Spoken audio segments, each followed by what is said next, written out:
Somewhere in your kitchen right now, there is probably a small jar of nutmeg wedged between the cinnamon and the black pepper. The kind of thing you reach for maybe twice a year. It costs a few dollars. It has sat in your spice rack for months, maybe years, mostly forgotten except at the holidays. You would never guess that this exact spice once caused a genocide. You would never guess that a European empire once traded away the island that would become New York City, just to control it. For most of human history, this brown powder in your kitchen came from exactly one place on Earth. And only one place. That fact alone was enough to start wars. Here is what almost nobody tells you. The nutmeg tree, Myristica fragrans, is not native to Indonesia in general, not to Asia in general, not to any large landmass at all. For most of its existence on this planet, it grew wild on a tiny cluster of volcanic islands smaller than most cities, surrounded by deep ocean, thousands of miles from Europe, reachable only after months at sea through waters most sailors of the era had never charted. Every nutmeg that reached a European table, for thousands of years, came from that one archipelago. Nowhere else on Earth had the right volcanic soil, the right rainfall, the right conditions. Nature had accidentally created a monopoly, and human beings would spend centuries killing each other over it. This is the story of how a spice from 10 square miles of volcanic rock built the first corporate empire on Earth. It is the story of a massacre that erased an entire people in under 10 weeks, a real estate swap that accidentally created modern New York, and a spice still tangled up today in poison, hallucination, and prison contraband. To understand any of it, you have to start with a group of islands almost nobody could find on a map, thousands of miles from anywhere a European of the time would have called civilization. Long before Europeans knew nutmeg existed, it was already moving along ancient trade networks, passed hand to hand from Bandanese traders to Javanese merchants to Indian and Arab middlemen, and finally to Venice, where it sold for staggering prices. Roman writers mentioned aromatic spices from the Far East centuries earlier, though it is unclear how much genuine nutmeg reached the Mediterranean that early, since so much of what traveled the ancient spice routes arrived blended, relabeled, or outright counterfeited by the time it changed hands a dozen times. By the time of Marco Polo in the 13th century, nutmeg was known well enough across Europe and the Islamic world to appear in medical texts, valued for supposed healing properties as much as for flavor.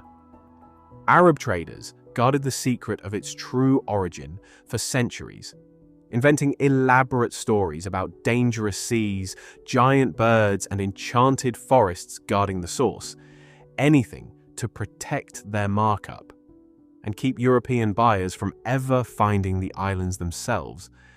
Medieval Europeans knew the taste of nutmeg intimately.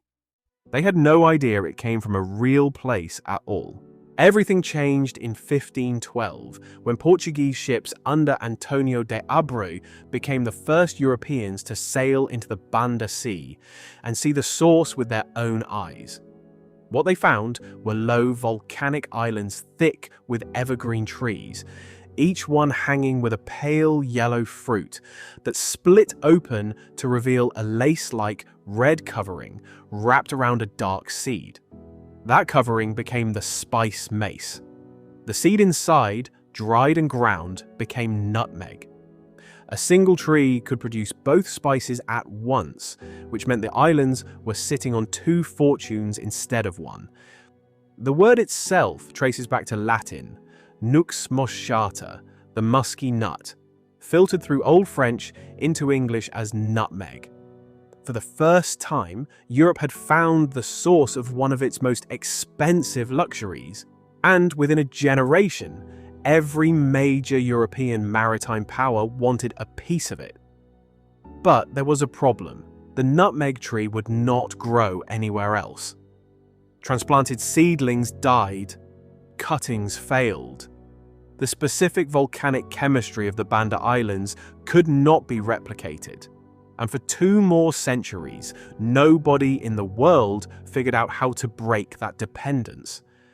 Whoever controlled these 10 small islands controlled the entire global supply of nutmeg permanently by accident of geology. There was a second problem too, just as stubborn as the first. Nutmeg seeds lose their ability to sprout within days of leaving the fruit, far faster than the seeds of most other spice-bearing plants known to European traders at the time. You could not simply pocket a handful and carry them home across a year-long voyage. Anyone hoping to start a rival plantation elsewhere needed fresh, viable seed, planted almost immediately.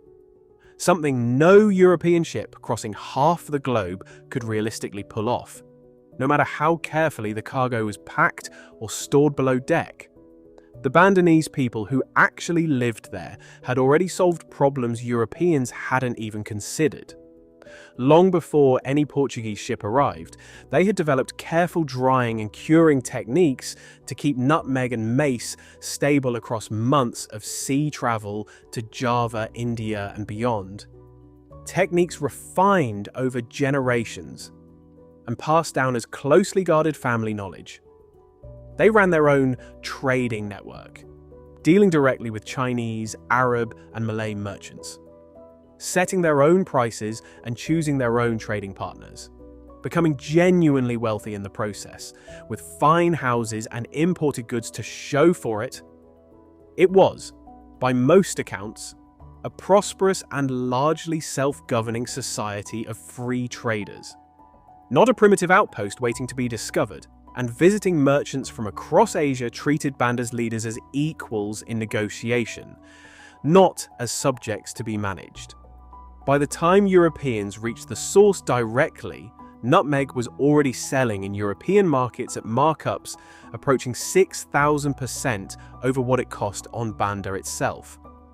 The Bandanese knew exactly how valuable their islands were, and after centuries of profitable trade with half of Asia, they had no intention of handing that value over to a handful of new arrivals from the other side of the world. This is the part most people never learn. In 1609, a Dutch fleet arrived to negotiate a trade monopoly with the Banda's leaders, called Orang Kaya. Negotiations collapsed into violence, and Bandanese fighters killed the Dutch commander and dozens of his men. Among the survivors who escaped that bloody encounter was a young Dutch official named Jan Pieterszoon Coen. He never forgot it. Over the next 12 years, Coen rose to become Governor-General of the Dutch East India Company, the VOC, and he carried that grudge the entire way up. In 1621, Coen got his chance. He sailed into Banda with 13 transport ships, over 1,600 soldiers, Japanese mercenaries and enslaved laborers. And he gave the population of roughly 15,000 people a choice: abandon their homeland or face annihilation. When they refused, Coen ordered the killing to begin.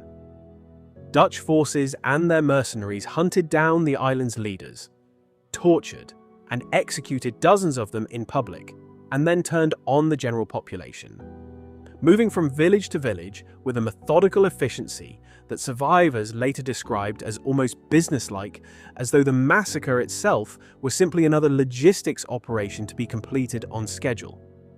In a matter of weeks, close to 3,000 Bandanese were killed outright, and close to 2,000 more were enslaved and deported. Thousands died of starvation and disease as their villages burned.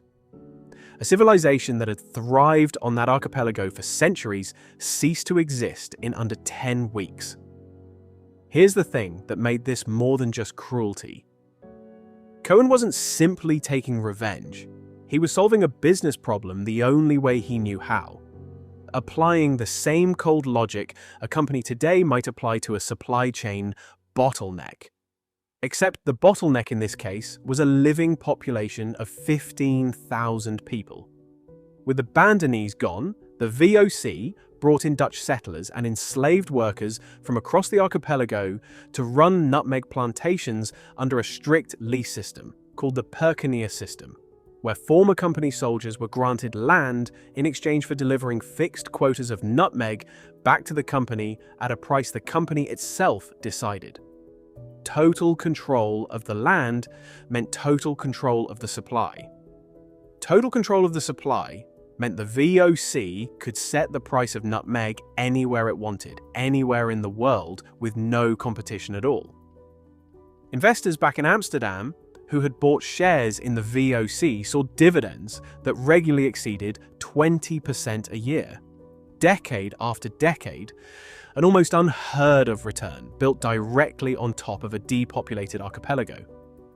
Within a generation, the VOC became the richest corporation in human history, worth more in today's terms than most modern tech giants combined. And nutmeg was one of the small handful of commodities that made it possible, and the company protected that monopoly ruthlessly. Nutmeg trees found growing outside the VOC's controlled plantations were chopped down and burned on site, no exceptions. Every nutmeg shipped out for sale was deliberately coated in lime, not to preserve it, but to kill its ability to germinate if anyone tried to plant it elsewhere. VOC ships patrolled the surrounding waters to intercept smugglers, and severe penalties, sometimes death, awaited anyone caught cultivating nutmeg without direct company authorization.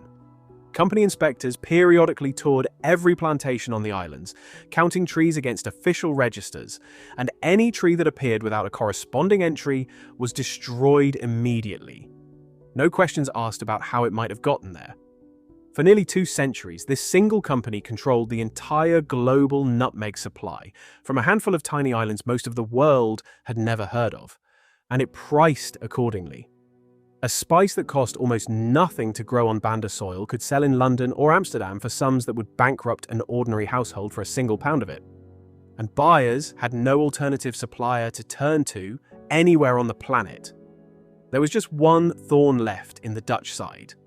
One small Banda island called Run, barely 2 miles long and less than a mile wide, remained under British control, garrisoned by a small English East India Company outpost that refused to budge. The two empires fought over that speck of land for decades, in skirmishes and blockades stretching across roughly 4 years. Each side, convinced the other's presence there threatened the entire regional monopoly. Finally, in 1667, exhausted by war on multiple fronts, the Dutch and British signed the Treaty of Breda. The Dutch offered a trade. Give us Run, and we will give you our claim to a swampy fur trading outpost on the other side of the world, a place called New Amsterdam. The Dutch, convinced nutmeg was worth far more than a swampy fur trading outpost, pushed hard for the trade. The British, worn down by years of war and already holding Manhattan by force, agreed to make it official. That outpost is the island you know today as Manhattan. While the Dutch secured their monopoly through violence, the VOC itself was becoming something the world had never seen before. It wasn't just a trading company. It could mint its own currency, sign its own treaties with foreign rulers, build its own forts, and maintain its own private army and navy, at times larger than many national forces of the era. It could declare war on a local kingdom on Tuesday and be negotiating a trade deal with a different one by Friday, all without ever consulting the government back in the Netherlands. Shareholders in Amsterdam collected enormous returns while rarely asking too many questions about how those returns were generated on the other side of the world, a pattern that would repeat itself in colonial ventures for centuries afterward. Historians now call it the first true multinational corporation, a private company with the legal power to wage war, colonize territory, and administer justice over conquered populations. Nutmeg, mace, and cloves were the fuel that built it, and Banda was the proof of concept for exactly how far the company was willing to go to protect that fuel supply. If you're finding this one interesting, stick around, because the story only gets darker from here. And the next part is the piece of Nutmeg's history that most documentaries choose to leave out entirely. For the survivors of the Banda massacre, the horror didn't end with the killing. Those who weren't executed were shackled and shipped to Dutch-controlled Batavia as forced laborers, crammed into ships where disease spread unchecked, and many never survived the voyage at all. Contemporary Dutch accounts written by the perpetrators themselves describe villages left completely empty, cooking fires still smouldering, fields abandoned mid-harvest, and the few remaining Bandanese so traumatized that some chose to leap from cliffs into the sea rather than be taken. 8 of the most influential island leaders were sealed inside bamboo cages and executed in public by Japanese mercenaries hired for the purpose, their bodies cut into pieces as a warning to anyone still resisting. Dozens more were beheaded, their heads mounted on bamboo poles and displayed around the fort. Out of an original population near 15,000, fewer than 1,000 Bandanese remained on the islands within a year. An entire culture, its language, its trading networks, its way of life was reduced to a footnote almost overnight, all to secure control of a spice that today sells for pocket change at any grocery store on Earth. For centuries, almost nobody outside the Netherlands even knew this had happened. Coen returned home celebrated, not condemned, promoted, wealthy, and eventually appointed Governor-General a second time, dying in office still regarded by the company as one of its most effective servants. It took nearly 200 years before Dutch and European historians began seriously reckoning with what he had done on Banda, eventually attaching him the nickname that stuck in the history books, the Butcher of Banda. Even then, resistance to that reckoning ran deep. A large bronze statue of Coen stood proudly in the central square of his hometown of Hoorn for generations, defended for years by local officials who argued he was simply a man of his time, doing what commerce demanded, and who pointed to the wealth his conquests had brought the wider Dutch Republic as some kind of justification. It took sustained pressure from historians, descendants of the Bandanese diaspora scattered across Indonesia, and repeated public protests before that legacy was seriously confronted at all. In 2020, the Dutch king issued a formal apology for colonial-era violence committed across the former Dutch East Indies, Banda included, nearly 400 years after Coen's fleet first arrived. An apology that many descendants of the Bandanese diaspora said was long overdue and still incomplete. The Dutch monopoly itself finally cracked, not through justice, but through theft. In 1770, a French horticulturalist named Pierre Poivre successfully smuggled nutmeg seedlings out of VOC territory and transplanted them on the French-controlled island of Mauritius, off the coast of East Africa. It was the first successful break in 2 centuries of total Dutch control, achieved not by an army or a navy, but by a single determined botanist willing to risk his life on repeated failed attempts before one finally worked.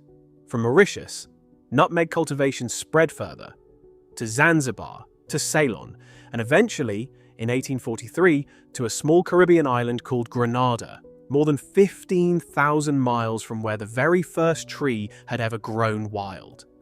The monopoly nature had created by accident, and the Dutch had defended with genocide, was finally, deliberately, broken by human hands, one smuggled seedling at a time.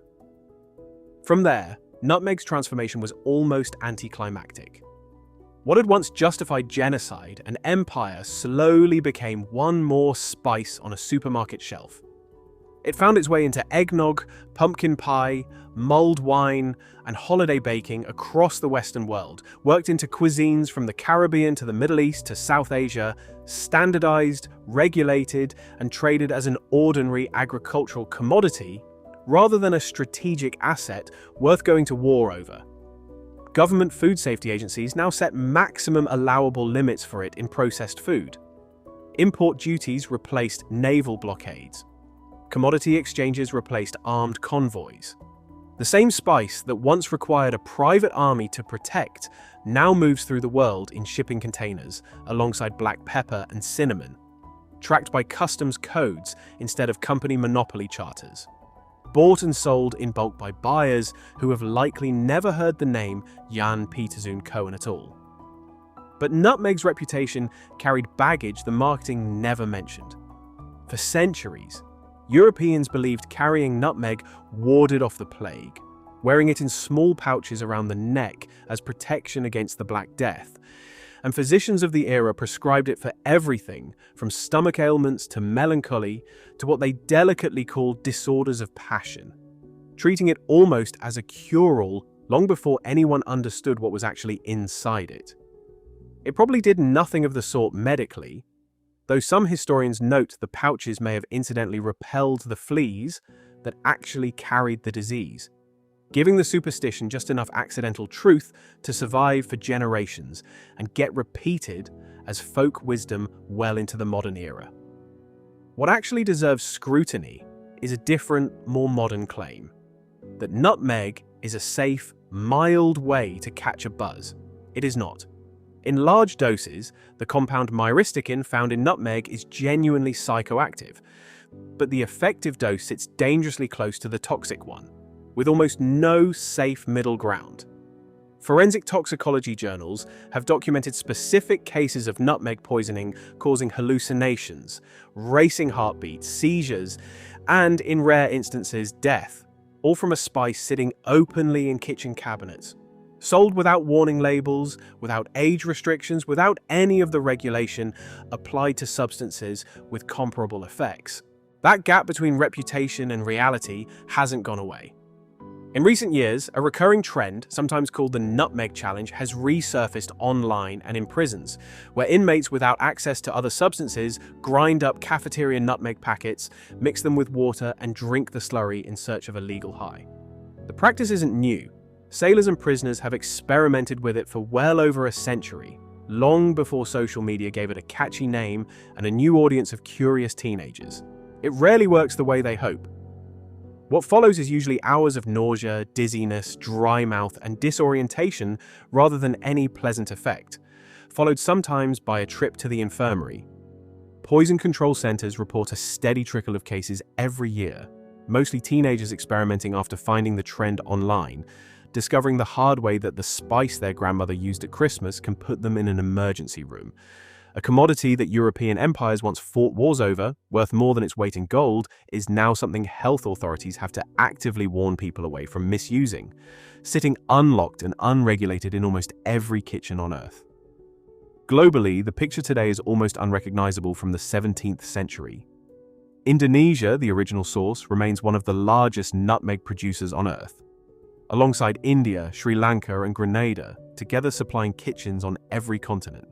Where a single pound once traded for a small fortune, nutmeg now trades as an unglamorous bulk commodity worth a tiny fraction, adjusted for value, of what it once commanded, priced in tons rather than ounces of gold. Supermarkets stock it year-round without a second thought, next to cinnamon and paprika, and most shoppers walking past it have no idea that a war was once fought over exactly this shelf space. The empire-building potential nature accidentally built into 10 small volcanic islands has been permanently diffused by simple botany spread thin across 3 continents, and it will never again be concentrated in one place the way it was for those first 2 centuries, no matter how much any single company or nation might want it to be. Grenada, in particular, built its modern identity around the very spice that once nearly destroyed an entire people on the other side of the world. Locals call it black gold. The country calls itself the Isle of Spice, and its national flag carries a nutmeg fruit stitched directly into the design, split open exactly like the ones Portuguese sailors first found on Banda 500 years earlier, a permanent symbol of the crop's importance to national identity and economy. For generations, nutmeg accounted for the vast majority of Grenada's agricultural exports and provided income to roughly a third of the island's population. An entire national economy resting on a tree species that originally belonged to a completely different part of the world. Then, in 2004, Hurricane Ivan tore across the island as a Category 3 storm, flattening an estimated 90% of Grenada's nutmeg trees in a single day, alongside most of the country's homes, schools, and hospitals. Because a nutmeg tree takes 7 years or more to mature and bear fruit again, the island's signature industry didn't just suffer, it nearly vanished overnight. Even a decade later, production remained a small fraction of what it had been before the storm, a reminder that the same geography that made nutmeg possible in the first place can just as easily take it away, no matter how many centuries of history a country has built on top of it. And what became of Run, the tiny island the Dutch valued more than Manhattan? Today it remains part of Indonesia, a forgotten backwater accessible only by small boat, home to a few hundred people, and old nutmeg groves growing quietly among the ruins of colonial forts reclaimed by jungle. Fishermen and nutmeg farmers still work the same volcanic soil that started the entire conflict. And mature trees on the island can still produce roughly 1,000 fruits every 4 months, much as they did 4 centuries ago. A marble monument now marks the anniversary of the treaty that traded the island away. But there is no skyline, no global financial center, no 8 million residents, no subway system running beneath the streets. The two islands swapped in 1667, took the most opposite paths imaginable, and the side that seemed like the losing trade at the time turned out to hold the future. So think about everything that came from 10 square miles of volcanic rock, sitting quietly in the Banda Sea, unknown to most of the world for most of history. A trade network so lucrative that Arab merchants invented monster stories to hide it. Jan Pieterszoon Coen, a man so consumed by a 12-year grudge that he erased an entire civilization to satisfy it. 15,000 Bandanese reduced to fewer than 1,000 in under 10 weeks. A private company so powerful it minted its own coins and fought its own wars. A tiny island called Run traded for what would become the most valuable real estate on the planet.